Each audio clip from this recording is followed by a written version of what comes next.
Welcome to Sports Life Business, the ultimate transition. It's me, Derek Furlow, and man, I got a treat for y'all today.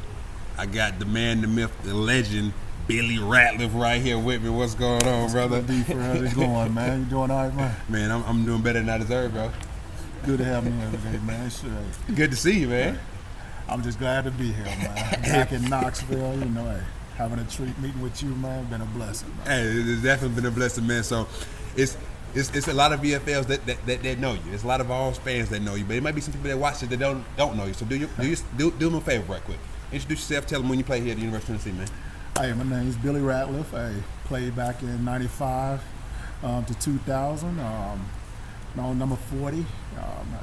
Big play I made was back at Arkansas with the fumble, and it's been a great experience back in those days, won a national championship. Woo. And hey, I'm back in Knoxville today and enjoying my experience here with D Fur. That is. So Rat, man, as far as football, starting off at a young age, man, was that the only game you ever played, or did you play a lot of sports? Or how did you and football develop this relationship, man? Well, I'll tell you this, man, D Fur, playing sports was my passion, man. That's all I did growing up. Grew up pretty much on a farm, where I had a lot of cousins and stuff. We played backyard ball. It was pick up football, pick up basketball, pick up anything. We had a ball, we had a rock. Yeah. We had fun with it, man. And that brought me into Tennessee, man, with scholarship to play football. I was blessed to be able to do that. And like I say, you play more than one sports. The way the college coaches told me, you have a chance to get a scholarship to come to school. Playing something. And that was the reason I played every sport known to man.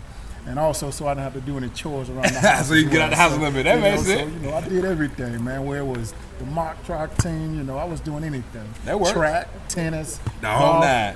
As long as I had to cut no grass or be out in that yard, man, I was doing every sport you can name, man. That worked. So at what point did you realize football was going to be that vehicle that can get you to the next level, man? Well, I tell you this, man. It's playing football back in high school, man, at a young age, it was just easy, man. It was something that I think it was me where I can take my anger out and not like take it out on anybody else, and it was legal to hit somebody, Right. And me back in high school, I played linebacker. Okay. And my passion was to just knock anybody off, didn't matter how it was.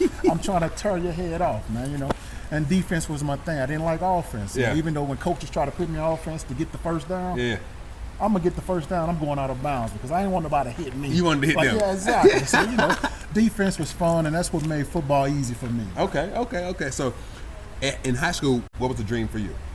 Well, I tell you, man, my dream was to, make it to the NFL, take care of my family one day. And football was more of a discipline thing for me, My dad wasn't there for me. I had the coaches, the other older guys, even my teammates made it easy for me to become the man I am today. And and football was something that taught me the life skills that I know today, man, and it made it easy for me along with my family today. Awesome. So at what point did you realize, hey man, this football thing with schools looking at me, this is gonna work out for me? Well, I think it was probably my senior year when all the letters start coming in. I didn't realize that I had that type of talent to go to the big schools and stuff. I was just thinking of like the junior colleges. That's all that, my coaches was telling me. That's all I thought that existed in Mississippi. I didn't know anything existed outside of Mississippi, Yeah. Everything was always there for me. But when I started getting like the letters from Florida State, Tennessee, Florida, Notre Dame, and something clicked inside of me. It's like, man, I think I can do this. Wow. I wasn't always the biggest kid back then, but I think when I got those letters, something snapped and said, hey, I think I need to get bigger. Yeah. Let's start eating. Let's start doing the things to make myself better. Yeah. To go to the next level with these others. And of course, when I went on the recruiting trips and I see these guys and like guys like you, the position you played, I'm like, this is what a corner or safety looks like? I'm like, come on, man. This is like, this is what size the kids are playing defensive line or offensive line. Right. This guy's 6'2", 6'3", and he's playing, oh, God, I'm in trouble. And that's the way it was when I came on a recruiting trip. you know, I saw, you know, like kids like Antron Peebles, you know, Fernando O'Brien. Yeah. You know, and I saw these guys. Antron's a middle linebacker. I'm a middle linebacker. Antron was 6'4", like 250. Woo-wee. I'm like, oh my God, I got to step my game up. Yeah. You know, I'm only like 6'1", you know, 215 pounds. You Yeah. know? And of course, I went back home. I started eating. Yeah. I started eating, you know, where it was a 10-piece from Popeyes. I'm eating the whole thing myself. Yeah. You know, and I think I did put on about 20 pounds, and I got big, you know, and I got to University of Tennessee.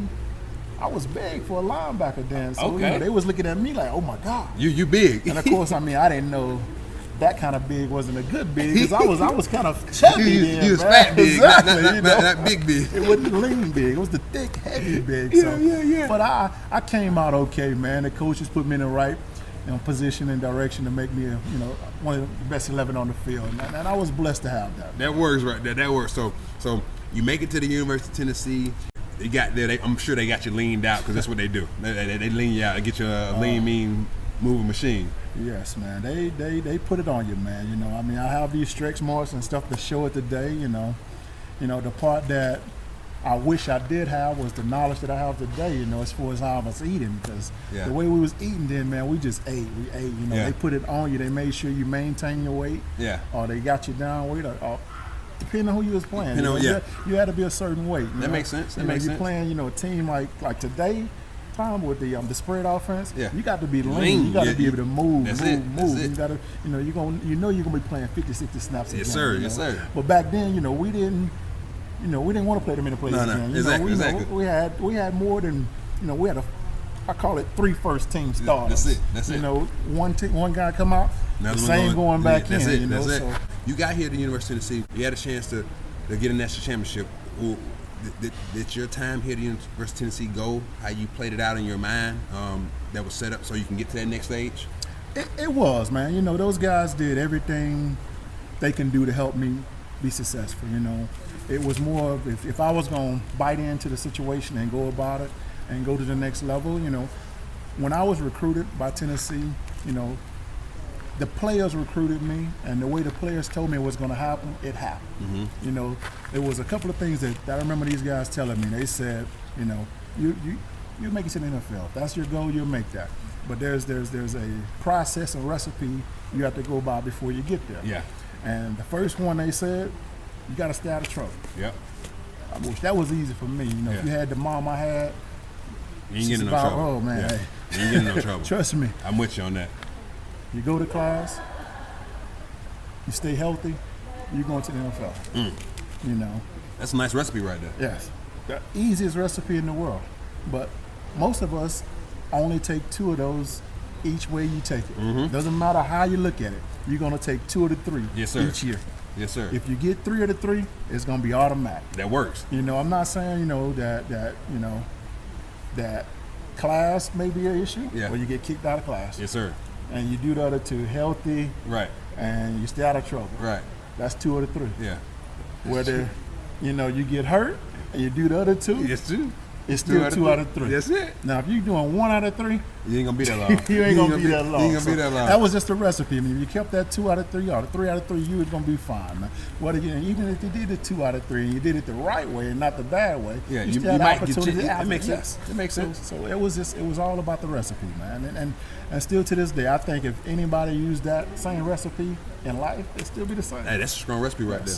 So let me ask you this: based off that recipe, out of your tenure at Tennessee, were you able to accomplish those 2 out of 3 or 3 out of 3, or how did it work out for you before it was all said and done? It was more of 2 out of 3 for me, man. You know, it was injuries. Injuries always set me back, man. I mean, you know, it was whether it was a knee, broken this or broken that, you know, where I was paralyzed or anything like that. You know, it was all in the equation. I mean, just injuries. Gotcha. You know, I mean, throughout my whole career at Tennessee, you know, I made it through 1 year, man, where I didn't get hurt. And that was the '98 season when we won the national championship. Wow. You know, it was a blessing that I made it through that. You know, even the way, you know, the coaches, you know, they customized my schedule where I worked out and for us in practice and everything, and it made it easy for me. You know, and just so happened my senior year, that injury bug kicked in, and 2 out of 3 came again. Wow. And I didn't get the opportunity to go to the next level. But, you know, I met a lot of good guys, good friends, you know, like yourself.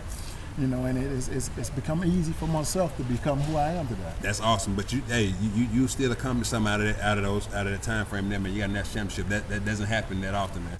That's awesome. So the 2 out of 3 worked for you some years it didn't, and your formula, it didn't quite go exactly how you expected. So when it came time for you to be done, what was next for Billy Ratliff once the senior year was done? Man, I mean, I'll tell you this, man. It was tough for me, man. I mean, because I don't think I was ready for the real world after football, because football was my passion. That's what I always wanted to play, and I didn't think about life after football. I had people telling me, what would you do if you didn't have it? Of course, in my mind, that's all I wanted to have. Mm-hmm. I didn't think about, job or life or having a family or kids or anything like that. Mm-hmm. All I thought about was football. But then I just remember when the last time I got like my check for us being off campus to pay the rent and stuff, and wasn't no scholarship and all that stuff anymore, and I was like, okay, the real world has kicked in. Yes. Man, I got to really pay these bills and try to find out, how am I gonna do it, and it happened. I mean, I got that first bill where I remember that it was rent, where I was like, because me and my roommate was Sean Johnson at the time, and we both was like, okay, it's time to start paying these bills ourselves, or the family not gonna do it. Who's gonna do it? So I remember him going out getting a job at Comcast or somewhere like that, and I was like, man, I don't know how to do that, And of course, I'm thinking like, what can I do? Right. And of course, I remember, I think I started working for Knox County Trustee, where I was, getting a check there, and it was barely paying the bills, but it was doing it, but still, it was that check to check, the way we call it today. It became hard, and I was very fortunate that I had some teammates that made it to the next level, that understood what I was going through, and they helped me out a little bit to get me through until I got on my feet. And still to this day, I had that also. Where recently I had health issues. And there's something like that, same 2 out of 3. Yes, sir. Yes, sir. And that's what happened, man. I had to start the real world and get a job and start providing for myself. Yes, sir. Not thinking for anybody else to help me out. But so let me ask you this: what was there some lessons you had learned from the game that you felt that you was able to carry over into when that real world hit you, that you can apply, that you felt maybe helped you? Man, I'll tell you this, man. I would probably say more of the stand focused at the task that's given, man. Because, at Tennessee, they always had a schedule, like even game day. Yes, sir. You got a schedule. It's always a schedule. About a minute. 12:05 kickers, 12:20 LBs. Yes. And of course, the grand finale when the big guys come out in the field. and to this day, I try to keep a structure, a schedule to help myself out, because without that schedule, it's hard, man. Like, even today, I think when I got here today, I got here probably outside, probably like 11:15. Yes, sir. And I was just sitting out there, and I said, let me text him and let him know I'm here. Because, I was on a call. Yeah. And that schedule, man, it's just keeping a schedule. If you don't have a schedule, you'll never know what to do at that time. Yes, sir. Yes, sir. That's something that I learned when I was there, and still something to this day that I'm teaching myself. Yeah. It's keeping that schedule. Without a schedule, it won't work. Yeah, that schedule definitely keep the priorities in order as well. Yes. But you know what's important first and what you need to get done first. Yes. That's awesome, man. So let me ask you this. As far as what was next for you, once you were done playing the game, once you had got into the real world, what did you feel was next for Billy Ratliff yourself?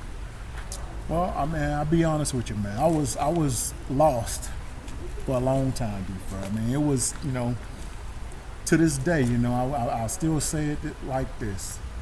I didn't know what I wanted to be when I finished college. I didn't know, what the school, what I studied for, if that's what I wanted to be. It was more of, I think I just got it because I needed it. Yes. That piece of paper or whatever. Yes. And I didn't use it, because the profession I went into didn't really have anything to do with that. And the profession I went into was sales. I never sold anything before in my life before I started selling at Verizon. And